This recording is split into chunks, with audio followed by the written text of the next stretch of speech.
하나님 말씀은 갈라디아 1장 11절에서 17절까지 말씀입니다.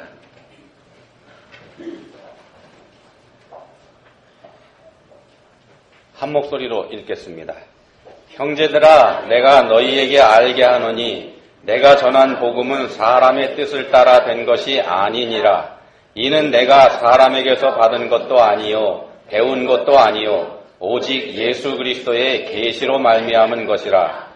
내가 이전에 유대교에 있을 때에 행한 일을 너희가 들었거니와 하나님의 교회를 심히 박해하여 멸하고 내가 내 동족 중 여러 연갑자보다 유대교를 지나치게 믿어 내 조상의 전통에 대하여 더욱 열심히 있었으나 그러나 내 어머니의 태로부터 나를 택정하시고 그의 은혜로 나를 부르신 이가 그의 아들을 이방에 전하기 위하여 그를 내 속에 나타내시기를 기뻐하셨을 때에 내가 곧 혈육과 의논하지 아니하고 또 나보다 먼저 사도된 자들을 만나려고 예루살렘으로 가지 아니하고 아라비아로 갔다가 다시 다메섹으로 돌아갔노라. 아멘.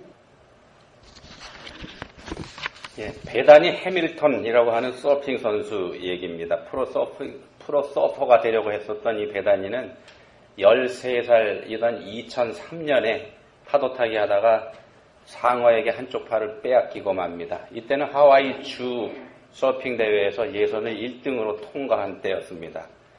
서핑하러 바다에 들어갈 때는 팔이 양쪽이 다 있었지만 물에서 나올 때는 한쪽 팔이 사라지고 없었습니다. 의사는 이런 베다니를 보고서 살아있는 게 기적이다 이런 말을 했습니다.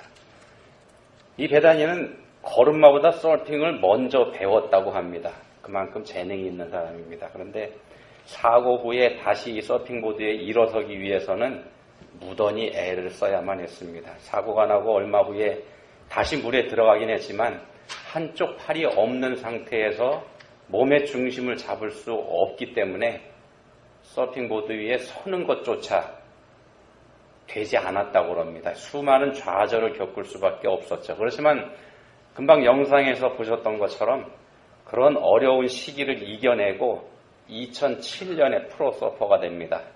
그리고 2014년에 마침내 프로 대회에서 우승하는 감격을 맛보게 됩니다.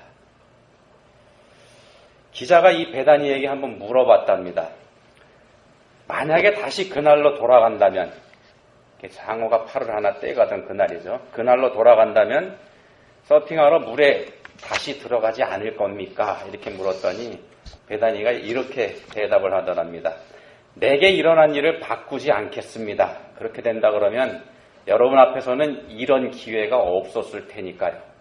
두 팔이 있었을 때보다 지금이 더 많은 사람들을 끌어안을 수 있는 기회가 되어 있습니다. 이런 베다니 해밀턴의 이야기가 영상에서 보신 것처럼 영혼의 서퍼, 소울 서퍼라고 하는 영화로도 만들어졌습니다. 자신의 인생에 캄캄한 절벽을 허용하신 하나님의 뜻, 캄캄한 절벽을 허용하신 하나님의 뜻, 이 뜻을 베다니가 받아들였기 때문에 가능한 일이었습니다. 물론 그 과정이 결코 쉬운 건 아니었습니다. 동영상에서도 보셨던 것처럼 베다니가 그런 끔찍한 일을 당하도록 허락하신 하나님의 뜻을, 그 뜻을 알 수가 없었기 때문이었습니다. 그래서 힘들었죠. 하나님의 뜻을 알기까지 자기 자신과의 치열한 싸움의 과정을 겪어야만 했습니다.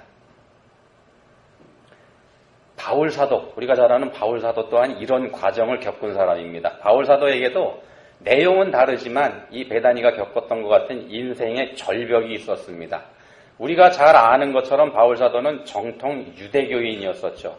하나님의 율법을 지키는 것에 대한 자부심을 먹고 사는 바리새파에 속한 그런 사람이었습니다. 그리고 당대 최고의 율법학자인 가말리엘이라고 하는 사람에게서 율법을 공부한 엘리트 중에 엘리트였습니다. 하나님과 성경에 관한 한 모르는 게 없고 누구보다도 하나님의 뜻을 잘 알고 있다고 자부하던 사람이 바로 바울이었습니다. 바울 이전엔 사울이었었죠. 사울이었을 때 그랬던 사람입니다. 그래서 자신의 그 하나님을 욕되게 하는 기독교인들, 예수라는 사람을 믿는 이 사람들을 두고 볼 수 없었고 바울 자신이 보기에는 틀림없이 이단인 예수라고 하는 사람을 따르는 기독교인들, 이 사람들을 박멸하기 위해서 발벗고 나섰습니다. 예루살렘에 있는 기독교인들을 잡아가두는 것도 성에 차지 않아서 대제사장의 영장을 받아가지고 이웃나라인 시리아의 다메섹이라고 하는 도시에 살고 있는 기독교인들을 체포하러 갑니다. 그렇지만 다메섹에 거의 닿았을 때 자신의 모든 것이 무너지는 절망스러운 경험, 인생의 절벽에 가로막히는 그런 엄청난 충격을 사울이라는 사람이 받게 됩니다. 자신이 그리도 핍박했던 예수라는 사람이 자신의 앞에 나타나는 경험을 한 겁니다. 그 예수께서 이렇게 말씀합니다. 사울아, 사울아, 내가 어찌하여 나를 박해하느냐? 가시채를 뒷발질하기가 내게 고생이니라. 자신이 이단의 괴수라고 믿고 있었던 바로 그 예수라는 분을 직접 만나는 경험을 이 사울이 합니다. 이 충격이 얼마나 컸던지 바울은 그때 그 자리에서 시력을 잃고 맙니다. 그리고 사흘 동안 빵도 먹지 못하고 물도 마시지 못하고 일체의 음식을 먹지 못하는 그런 상태에 빠집니다. 사흘이 지난 후에 예수님께서 보내신 아나니아라고 하는 사람의 안수기도를 통해서 다시 시력을 회복합니다. 그런데 이때 바울은 완전히 다른 사람으로 변화를 겪게 됩니다. 자신이 이단의 괴수로 지목하고 있던 그 예수가 자신들을 구원하러 오신 구세주이며 하나님의 아들이라는 사실을 모든 사람에게 전하는 전도자로 변신하게 됩니다. 다 아시는 내용입니다.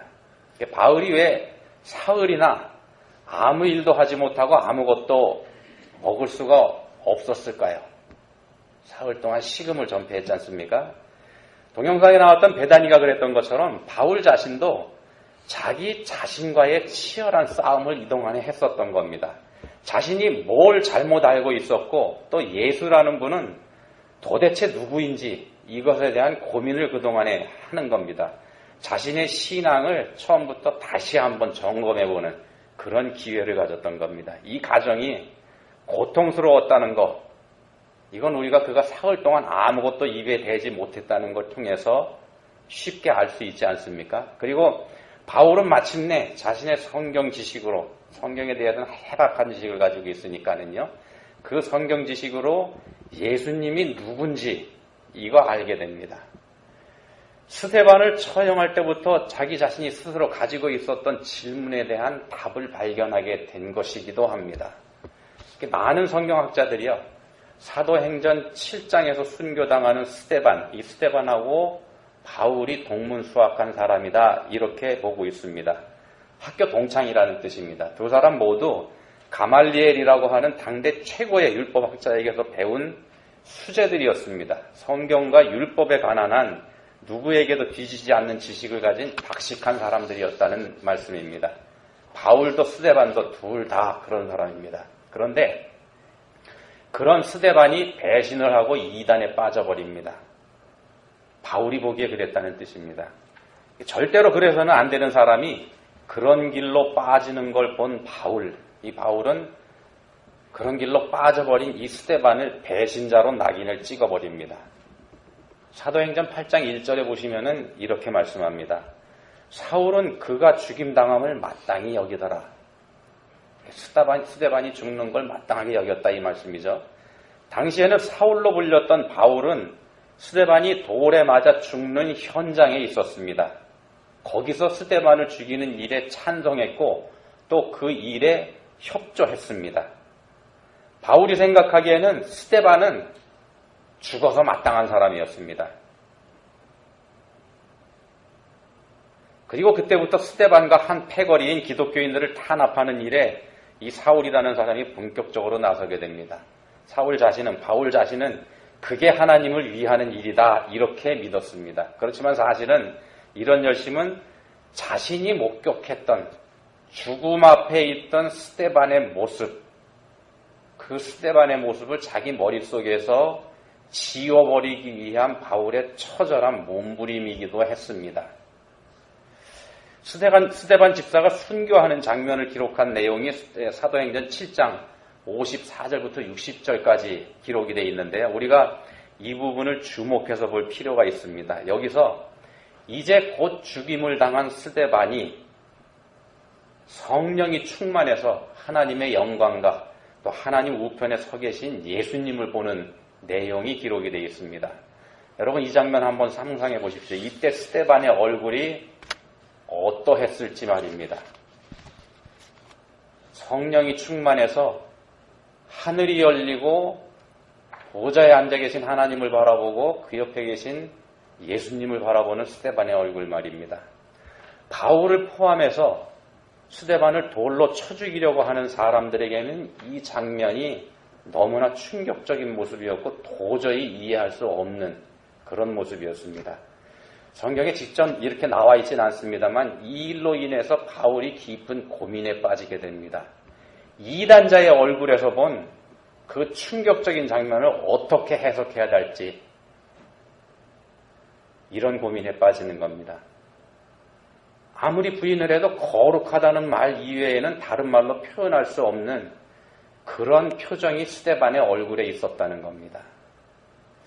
그런데 그 의문이 한꺼번에 풀린 현장이 바로 다메섹 도상에서 예수님을 만난 자리였습니다. 바리새인으로서 그리고 장래가 보장된 율법학자로서 당당하게 살아가게 될 자신의 밝은 미래를 한꺼번에 가로막는 절벽이 바로 바울에게는 다메섹 도상에서의 사건이었습니다만 바울은 여기서 앞을 보지 못하던 사흘 동안 자신이 그동안 고민해왔던 모든 문제를 풀어냅니다. 숙제에 대한 답을 찾습니다. 당대 최고 수재들이 모인 가말리엘 학당의 일원으로서 구약 성경에 관한 한 모르는 것이 없던 바울로서도 풀지 못했던 스데반의 표정에 나타났었던 그 거룩함, 그 이해하지 못할 거룩함이 예수님을 대면한 그 순간에 풀렸다는 겁니다. 그리고 자신이 알고 있는 구약 성경의 말씀 하나하나가 예수님과 연결이 되고 있다는 사실을 깨닫는 것, 이 일은 바울에게는 그리 어려운 일이 아니었습니다. 성경에 능통한 사람이니까는요. 다메섹 도상의 사건은 그럼 바울에게 예수님께서 찾아가셔서 바울 자신이 이미 예수님을 알고 있는 사람이었다는 걸 깨닫게 해주신 그런 사건이었다는 겁니다. 잘 아시는 것처럼 사도행전은 누가복음을 쓴 누가가 쓴 그런 책입니다. 그 누가는 유대인이 아니죠. 바울의 전도로 나중에 기독교인이 된 헬라인입니다. 그런 누가가 스데반 집사의 순교 장면을 어떻게 이렇게 생생하게 기록할 수 있었을까? 스데반이 죽는 그 현장에는요, 예수님을 믿는 사람은 아무도 없었습니다. 만약에 그 자리에 있었다면 스데반하고 함께 죽임을 당했을 게 분명하니까는요. 그렇다면 그 자리에는 스데반 이외에는 전부 다 예수님을 적대시하는 사람뿐이었습니다. 그런데도 어떻게 누가가 그 장면을 이처럼 실감나게 기록할 수 있었을까? 바울 사도를 그림자처럼 따라다닌 누가가 기록한 사도행전의 스데반의 순교 장면, 이 장면은 사실은요, 바울이 본 것을 바울에게서 전해들은 누가가 기록한 것에 불과합니다. 그런 장면입니다. 그러니까 바울이 쓴 것이나 다름없다는 말씀입니다. 그런 장면이 얼마나 감동적으로 기록되어 있는지 성경 한번 잘 읽어보시기 바랍니다. 이 부분을요. 자신이 본 것도 아니고 본 사람에게서 들은 얘기를 대신 적었는데도 이만한 감동이 나타납니다. 이 장면에서 바울의 충격이 얼마나 컸었는지 우리가 이걸 짐작해 볼 수 있습니다. 이걸 통해서요. 두 가지 긍정적인 예를 제가 말씀드렸습니다. 한쪽 팔을 잃은 파도타기 선수 베다니 해밀턴 얘기하고 또 하나는 바울 사도 얘기하고 이렇게 두 가지 말씀드렸습니다. 이 두 사람은 인생의 절벽 앞에서 처절한 고통을 겪으면서 자기 자신의 정체성을 다시 발견하게 된 그런 사람들입니다. 자신의 삶이 자기 자신이 아닌 하나님의 뜻에 의해서 이루어진다는 걸 인정한 사람들입니다. 물론 그걸 인정하는 일이 말도 못하게 어려웠습니다. 그렇기 때문에 이런 과정을 모든 사람들이 다 견뎌내고 이겨내는 것은 물론 아닙니다. 우리가 잘 아는 것처럼 우리나라 한국은요, 자살률이 높은 나라죠. 3년 전 자료를 제가 찾아보니까 인구 10만 명당 자살하는 비율이 33.5명으로 나와 있습니다. OECD 국가들 중에서 1등입니다. 33.5명입니다. 2등이 일본인데 21.2명입니다. 2등에 비해서 1.5배나 많습니다. OECD 국가 중에서 자살률이 가장 낮은 나라가 그리스인데 3.2명이랍니다. 이 나라에 비해서는 10배가 넘습니다. 우리나라 자살률이 그렇습니다. 한국 사람들의 사망 원인이 1등이 암입니다. 2등이 뇌질환, 3등이 심장 등 급성질환 이렇게 되어 있습니다. 4등이 자살입니다. 4등이 자살인데 4등이라는 이 의미가 얼마나 크냐 하면은요. 교통사고 사망자 한국에 많죠. 그래봐야 7등에 불과합니다. 교통사고로 죽는 사람들보다 자살하는 사람들이 훨씬 더 많다는 겁니다. 그런데 정신건강의학을 연구하는 학자들에 의하면은 자살하는 사람들의 절반 정도 예방이 가능하답니다. 옆에서 관심을 가지고 지켜보기만 해도 그 증상을 미리 읽을 수 있다는 겁니다. 가장 자살하는 이유 중에 가장 비율이 높은 게 우울증인데 그 우울증 증세가 어떤 건지 화면에 띄워놨습니다. 한번 보시기 바랍니다. 맨 밑에 보시면은 10가지 적어놨는데 이 중에 7개 이상의 증상이 2주 이상 계속되면 치료가 필요한 우울증이다 이렇게 되어 있습니다. 관심 갖고 지켜보시기 바랍니다. 이런 분들이 여러분들 주위에 없기를 바랍니다. 자살하는 사람은요. 바울 사도와 베다니의 경우와는 달리 자신과의 싸움에서 실패한 경우, 진 경우에 해당이 됩니다. 자신과의 싸움이 워낙 힘들고 치열하기 때문에 포기하고 만 거죠. 오늘 우리가 살펴보는 본문에서 그 이유를 우리가 찾아볼 수 있기 때문에 이 말씀을 드렸습니다. 오늘 우리가 갈라디아서 살펴보고 있는데요. 갈라디아서는 바울 사도가 자신이 사도로서의 자격을 가지고 있는 사람이다. 이걸 강력하게 변론하는 내용을 포함하고 있습니다. 왜냐하면요. 바울이 찾아가서 예수님의 구원의 복음을 전하고 개척한 갈라디아 교회, 이 갈라디아 교회에 유대주의자들이 들어가서 바울 저 사람은 사도 자격이 없는 사람이다. 이런 말을 했기 때문에 그렇습니다. 이 사람들은 모름지기 사도라고 한다면 예수님께서 이 땅에 계시는 동안에 예수님과 함께 했었던 사람, 그런 사람들 중에 있어야지만 하는데 바울은 그런 사람이 아니라고 한 겁니다. 틀린 말은 아닙니다. 바울은 생전에 예수님을 뵌 적이 없는 사람이니까는요. 근데 이렇게 되면은 바울이 사도가 아니라고 한다 그러면은요. 바울이 전한 구원의 복음 자체가 믿을 수 없는 말이 돼버립니다. 굉장히 중요한 사건입니다. 그래서 바울이 강력하게 자신의 입장을 변호하는 내용을 편지로 보낼 수밖에 없고 그 내용이 바로 갈라디아서입니다. 바울은 자신이 사도가 된 건 이건 전적으로 하나님의 뜻에 의한 거다. 이 말씀을 하고 있습니다. 자기 자신이 원해서 된 것도 아니고 예수님의 사도들 중에서 누군가에게 배워서 된 것도 아니다. 이런 걸 분명하게 그리고 반복해서 말씀하고 있습니다. 오늘 우리가 살펴보는 본문 말씀이 그 중에 한 부분입니다. 바울은 자신이 예수님을 만나지 못했더라면 지금도 여전히 유대교를 지나치게 믿고 있는 사람, 그런 사람이었을 것이라는 사실, 이거 잘 알고 있습니다. 그렇기 때문에 그런 자신에게 찾아와 주신 예수님, 그 예수님을 말합니다. 그러면서 자신의 변화는 전적으로 하나님의 은혜라는 말을 합니다. 하나님의 일방적인 은혜로 또한 그리스도의 계시로 자신이 사도가 되었음을 말하고 있습니다. 예수님께서 자신을 찾아와 주셨기 때문에 자기가 변화됐으니까는요. 바울 자신은 자신의 정체성을 찾기 위해서 사흘이나 식음을 전폐하는 치열한 고민의 과정을 거쳤습니다. 그리고 그 이후에도 사흘 동안으로 끝난 게 아니고요. 자신의 신학을 완성하기까지 10여 년이라는 세월을 더 필요로 하게 됩니다. 이런 과정을 바울이 모두 이겨낼 수 있었던 것, 이건 그에게 하나님을 믿는 믿음이 있었기 때문에 된 일입니다. 자신에게 찾아와 주신 은혜를 베풀어 주신 하나님, 그 하나님을 믿는 믿음이 바울에게 있었기 때문에 이걸 견뎌냈다는 말씀입니다. 물론 그 하나님이요, 그 하나님이 처음에는 바울을 깜깜하고 막막한 절벽 같은 자리로 몰아세우셨습니다. 바울 자신이 그때까지 공들여서 쌓아온 모든 것이 한꺼번에 무너져 내리는 그런 경험을 하게 하셨습니다. 하나님께서.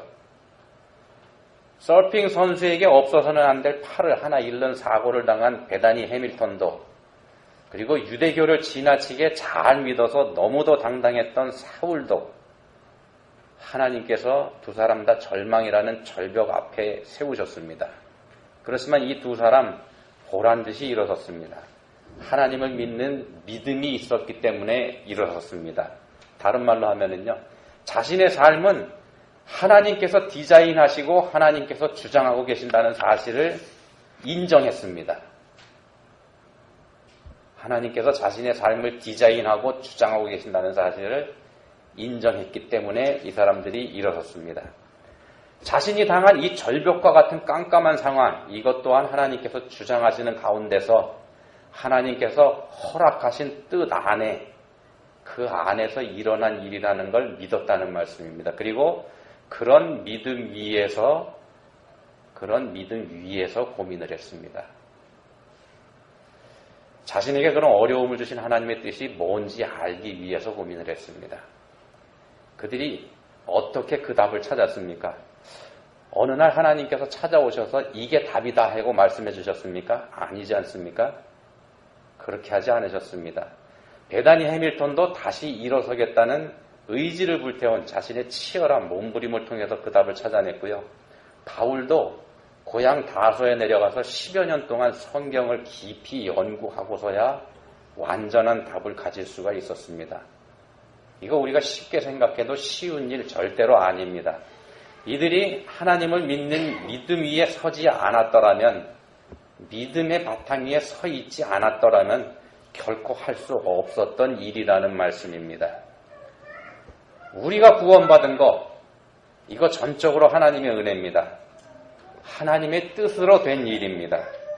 이걸 믿는 믿음이 우리에게 있다면, 우리가 하나님의 은혜로 구원받았다는 그 믿음이 우리에게 있다면 말입니다. 그런 은혜를 우리에게 베풀어 주신 우리를 하나님께서 또한 끝까지 책임져 주실 거라는 믿음, 이런 믿음 우리가 갖는 것도 또한 당연합니다.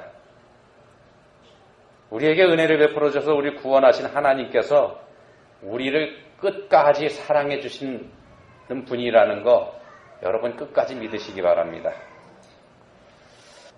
하나님 아버지 감사합니다. 하나님의 백성으로 택함받은 저희들이 지금도 여전히 하나님의 은혜 안에 있음을 알게 해주셨습니다. 저희를 자녀 삼아 주신 하나님께서 이제도 저희와 함께 하시고 앞으로도 또한 저희와 함께 하실 것을 알게 해주셨습니다. 저희에게 더 큰 믿음 주셔서 끝까지 이 믿음 놓지 않게 해주시기 원합니다. 하나님의 자녀로서 당당한 삶을 살게 해주시기 원합니다. 저희를 도와주십시오. 예수님 이름으로 기도합니다. 아멘.